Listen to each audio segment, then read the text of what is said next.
Welcome back. This has been Needy Creek RC, and now in part 2 of the Ultra4 build, we're going to do the electronics and get it running. So I have an Endura all-metal transmission for an SCX24, and I have a Endura Purple Viper Outrunner. It's 2800 kV. I don't really know how fast it's going to be, but then I have an MB32 brushless ESC for it. I have the same combo in my Ascent 18, and it's really smooth. I can even read the words as it goes around. Let's see, I think I'm gonna have to pull the skid out and just take it apart, and then it's gonna be hard getting all the electronics mounted inside, and it's probably gonna take a fair bit of time. I probably won't film all of it, but I'll show you guys the key parts of it and like some spots where I struggle with stuff. So to mount the brushless Outrunner, we're going to take off this brushed motor plate and then bolt on this carbon fiber piece. Let's see. Nope, I had it backwards. Nope, that's going to bolt on just like that. And then this is going to go on the front like that. And the motor's going to go just like this on there. Okay, got the carbon fiber motor plate mounted on, and I got the spur gear on. It's nice and smooth. I'm not going to put grease into it until I'm done working on it, because I don't want to get grease everywhere. But even without grease, it's very quiet. I was worried this would be pretty growly, but I don't know. We'll have to see.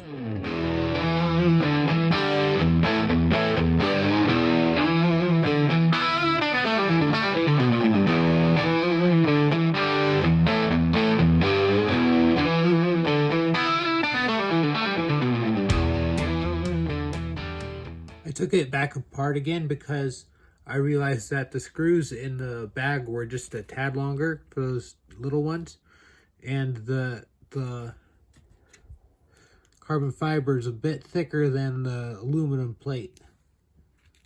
Let's see, will it focus?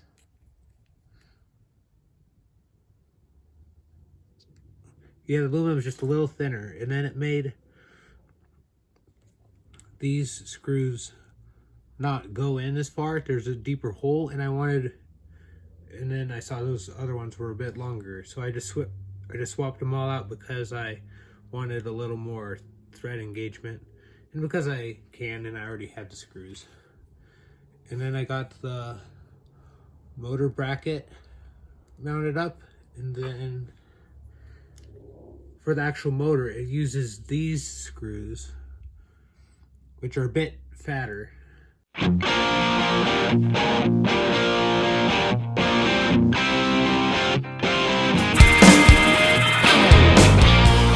I got all the wiring put in. I struggled with it for a little while. I just stopped working on it for like a day and I was just done with it. But it's working now, and so far I like the servo, but I think it's what's being really whiny in there. I don't think you can hear it, but I don't know. But it's like this dog whistle, like ear-piercing whine. It's just faint, but look at the speed of the servo. That's crazy. And slow speed control.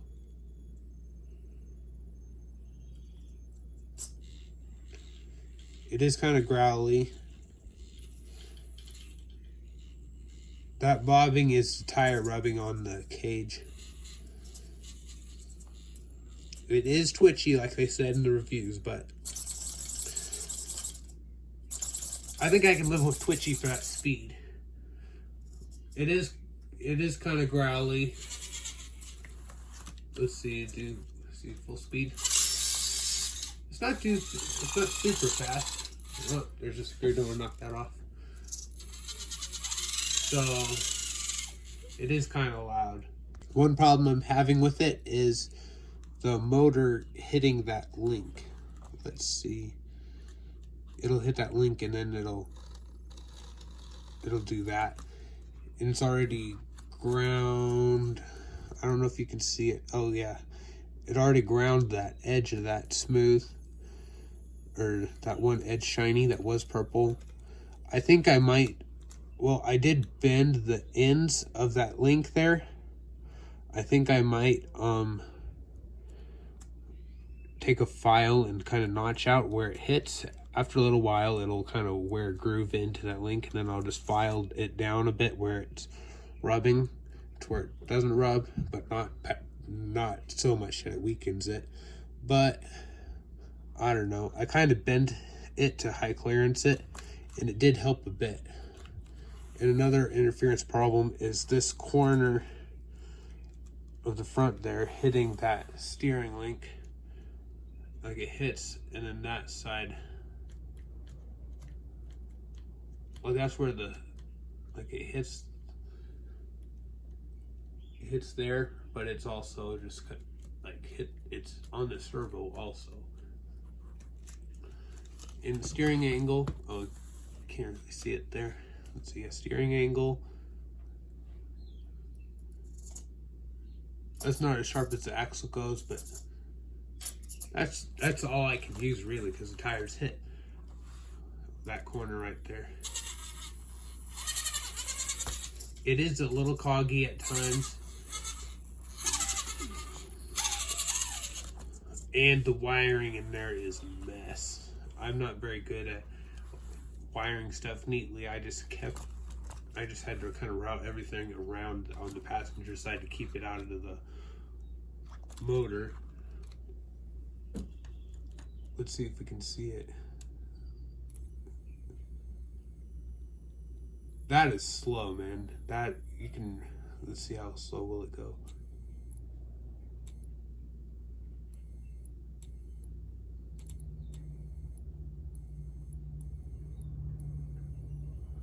There we go. I can read that as it goes around. Very nice. This is an affordable brushless setup. Most Furitek systems, they go for like 130. They have one like 2S only beginners or starter set or whatever. Now it was like 90 bucks. This was 60 bucks. And you can run 3S on this. I don't run 3S in any of my minis. I might. This is a battery out of my WL Toys 284131, this little drift truck, and I just used that because it had that JST connector and none of my other batteries had it. Well, the one for my Ascend 18 has that connector, but I didn't really want to use that one because I wanted to keep that in that truck. I just have Velcro on the bottom, and it just stays on the slider. I never take it out. I just charge the battery in the truck. Shocks. I'm running springs in the front. I'm not really sure how to set up this vehicle. The shocks I have C10 front high clearance lower links, just like the upper ones, to Endura stainless steel, and I have deadbolt rear links, and that'll fix the problem that this has being too high in the rear, the rear shocks just bottoming out. It'll stretch it a bit. I still don't know what tires I'm gonna run on it. I have some 57 millimeter. They're not quite centering to the same spot. Like if I go that way, they recenter to right there, but then they center there. Oh well. I have some Little Guy Racing Parts 57 millimeter Swamp King tires on some, and I also have some Endura like chrome steel wheels the 1.0 steel wheels. I don't know if I want to run a 57mm tire. I think I'll just try them on here. I just had these tires sitting in a bin, and I just thought, oh, just put these on for now. Like, they're not a great tire, but they were okay-ish. But they're a little too stiff, and I want to get some more weight in the wheels set up. I don't really think I want any extra width though, but I don't know.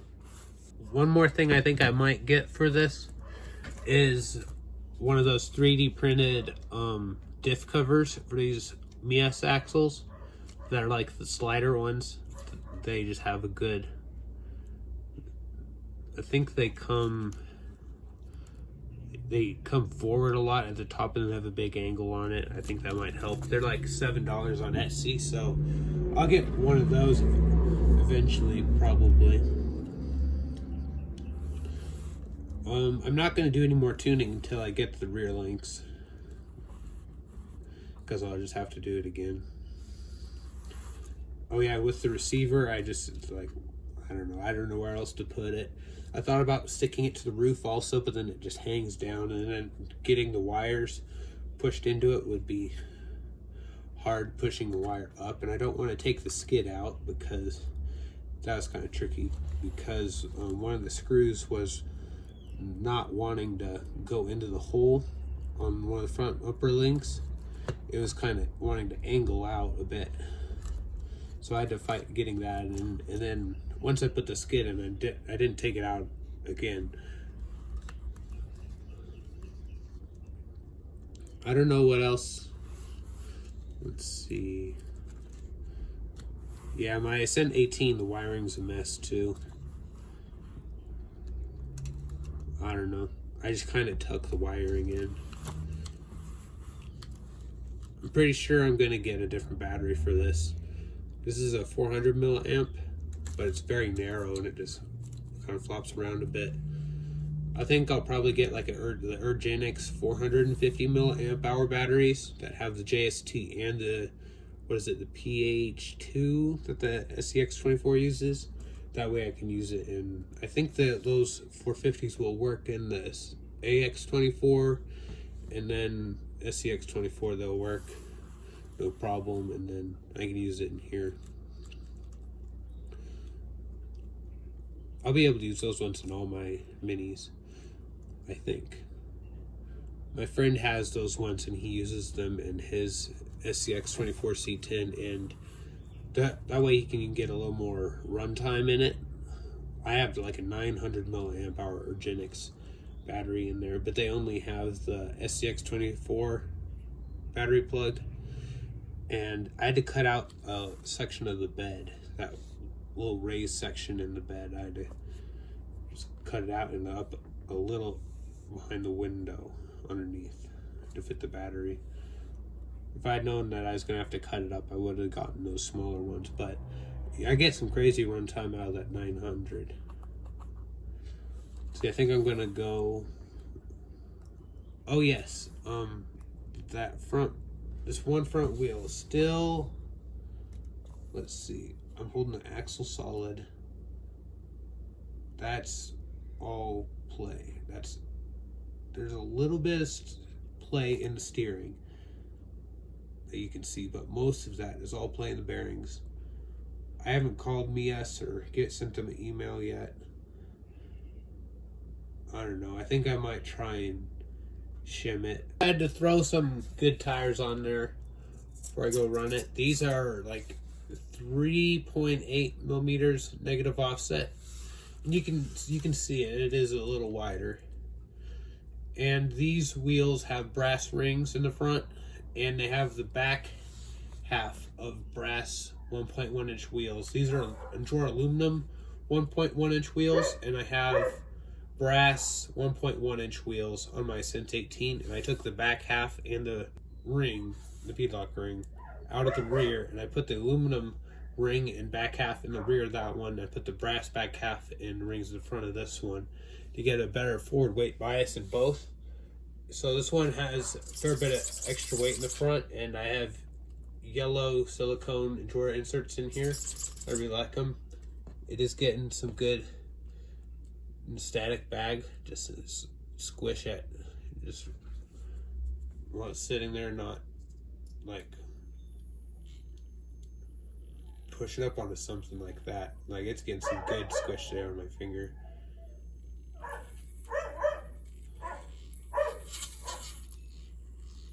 And these axles came with some optional 14% underdrive, so that it does have that in the rear. I think I might get 33% underdrive and put that in the rear and put the 14% underdrive in the front, because it does. I have noticed it like they're cogging a little bit, so I think just to add some extra gear reduction. I have 11% underdrive in the front and 33% underdrive in the rear on my AX24, and that really helped smooth out the power delivery. It just made it a lot better since it's running these heavier wheels and taller tires. It needed the extra gear reduction, and it is pretty smooth for the stock ESC. I don't have. All it has is a Mofo 3.0 torque beast, and it's the stock ESC. It's not like a Endura MB100 or something. I'll probably do that in the future, but for right now, that's what it's running, and it's good enough. I haven't added much weight other than the brass in the front wheels. Oh yeah, wobbly. But I don't think it can take too much more weight before the ESC starts giving me problems. So let's go run this Ultra 4. Do you have a name idea for this guy? Comment that down below. And if you have any ideas on how to fix this guy's problems with like the motor, if you have any ideas what I can do with that link, or how you clean up the wiring more, I'd appreciate it. To come drive out here at my grandma's because the neighbors were playing music real loud. I didn't want to have to, because of copyright stuff. Yeah, this guy is kind of noisy. I think the spur gear is a little eccentric, like it's just off center, so it's just changing a little bit. You can see that just spinning around. It's working pretty good.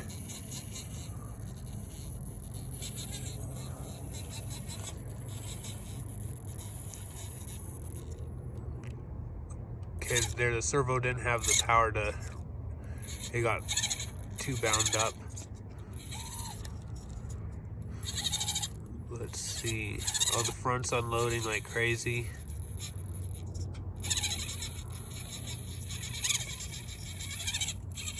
Yeah, this radio is a little tricky to drive one-handed, so I think I could be a little smoother.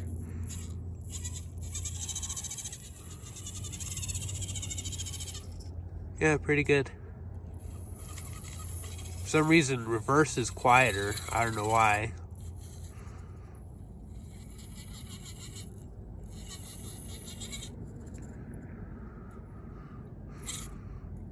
I think I need to put some limiting straps in the front. The extra steering angle is helping quite a bit. Ooh, there is an edge of tipping there.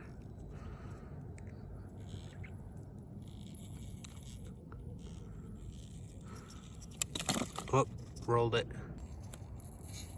My right cat scent made this line, so let's see if this one can do it. Going like straight up right there. Oh, the rear was unloading a lot. Yeah, I need to adjust the links a bit so that it won't like get stuck standing up like that.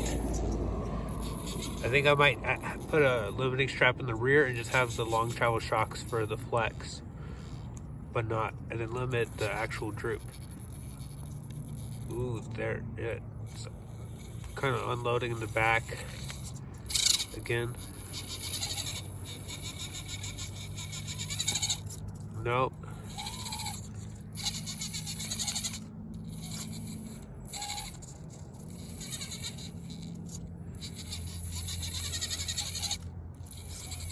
Okay, it may be getting low on battery. I don't know. I don't remember the last time I charged this battery, but the servo's seeming to have less power. Let's see, try and get a hook on that. Nope, it's unloading. Let's see, we'll back up a little.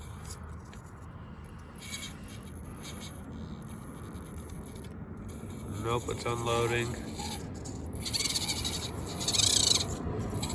It'll definitely behave differently with the longer links in the rear.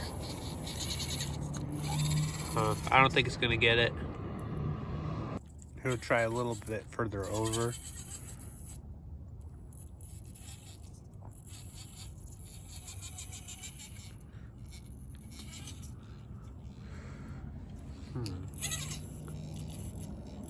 There, you give it a little steering to get that driver front to hook.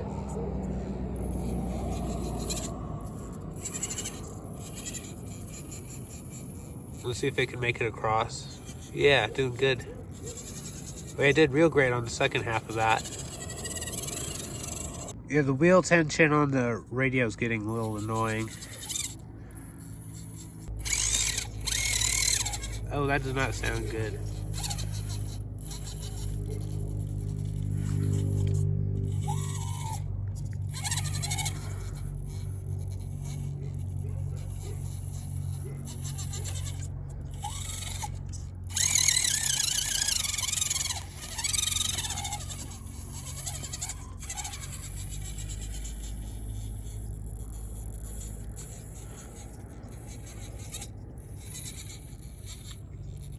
Ooh, I don't think that's gonna quite work. Let's see. Nope. It unloaded in the rear again. Let's see. Reverse. Nope. That was the wrong thing to do. Landed on its wheels though. I doubt it'll make it up the waterfall, but you gotta try, right? So let's see.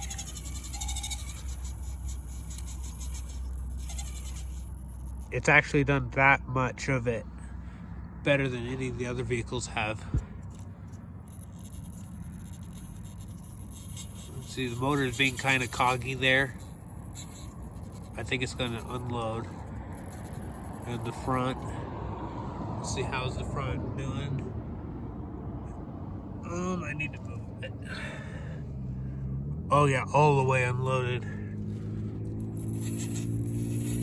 Oh, but it's hooking. Okay, let's see. Tires are hooking really good. I think it's the extra weight on those huge brass knuckles.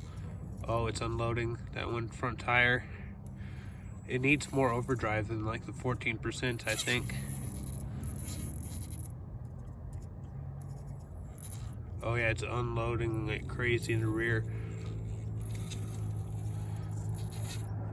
Let's see what it, put that in.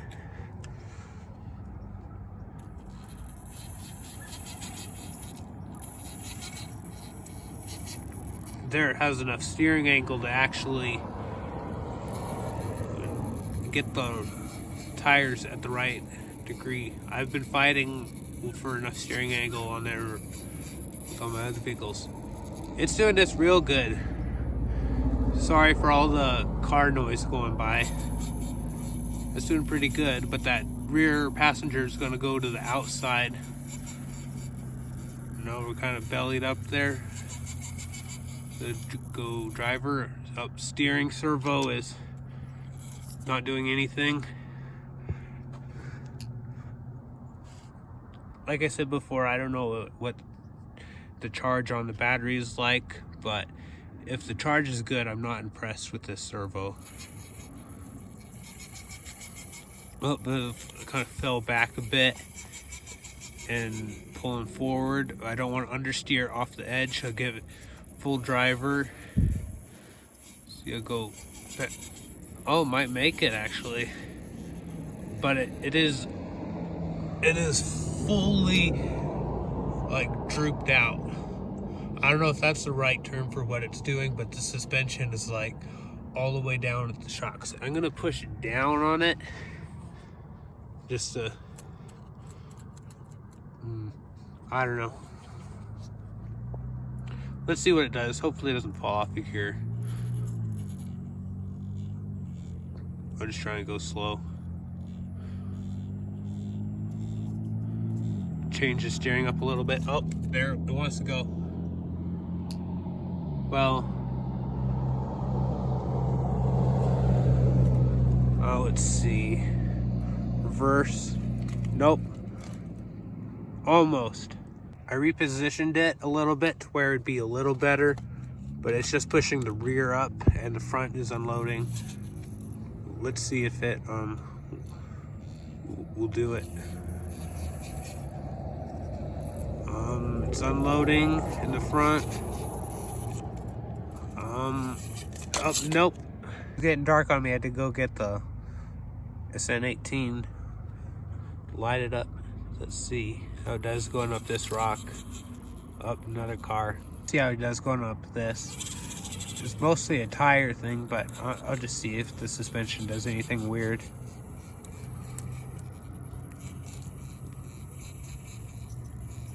Yeah, these are not quite. Oh, there we go. Just had to put a little steering into it.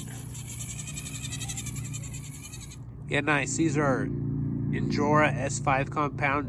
S5 is great until it gets above about 85 degrees Fahrenheit, and then they get kind of greasy. So it's probably like 60, so they're doing good. After a little bit of driving around, the servo is getting a little warm, and that was something that they were complaining about in reviews on Amazon for it. They said it would get like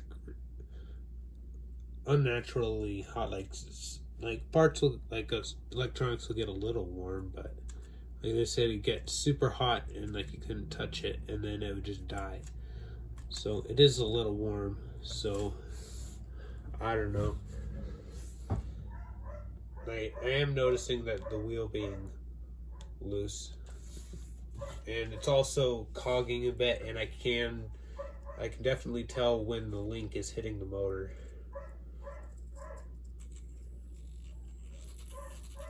There, it's hitting right now. It was hitting right there when it was all jumpy.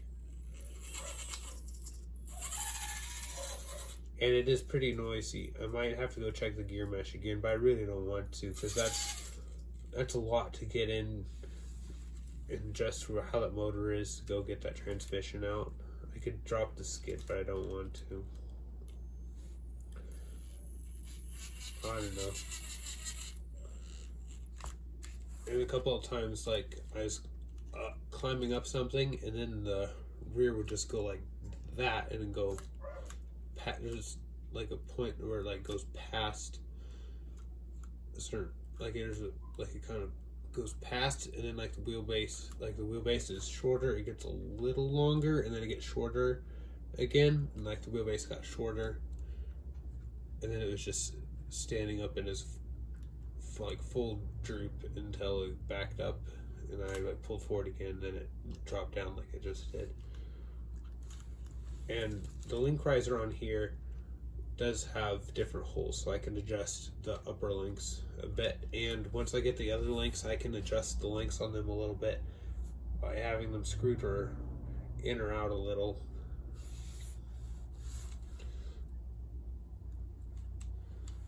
So far I've been liking it, and I don't know, I have rolled it a few times.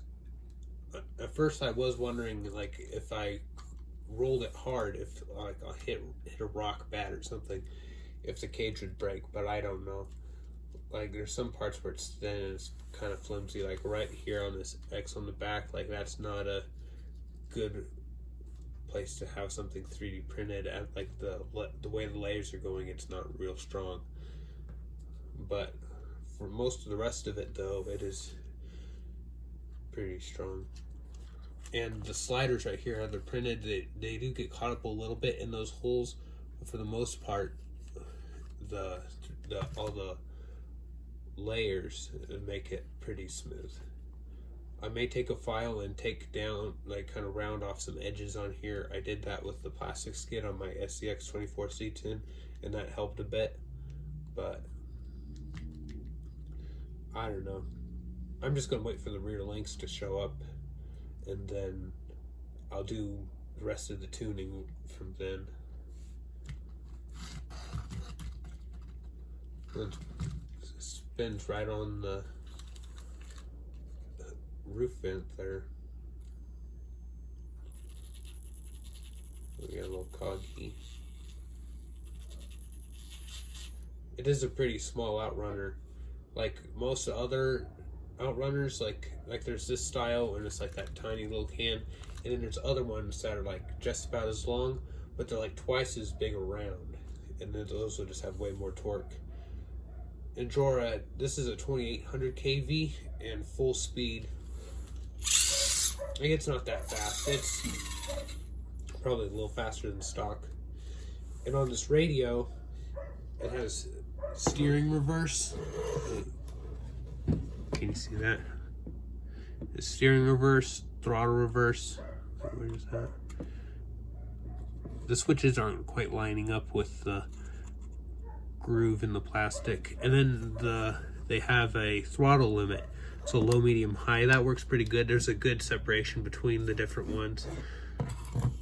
I'm not disliking this radio as much as I thought I would, but the wheel still is pretty stiff, but it doesn't seem as stiff with when you're driving. I don't know. Yeah, that is pretty stiff. It shouldn't bounce like that. It does look cool. I like that brake rotor. Foam wheel, that's nice. The stock radio for the Ascent 18 doesn't have a foam wheel on it. I think that's a Radiolink G4P, but I'm not sure. I wish those came with a foam wheel. I wouldn't buy another one, but for 25 bucks, they're worth a shot. The ergonomics aren't great for my hands, but of course everybody's hands are different. It does have a third channel, so you could run some lights on there, which would be kind of cool. I don't know, I have lights on all my other minis, so I have to see how I can mount some in here. I might do a light bar on top, or maybe some rock lights hidden underneath, but I don't know. That's for in the future.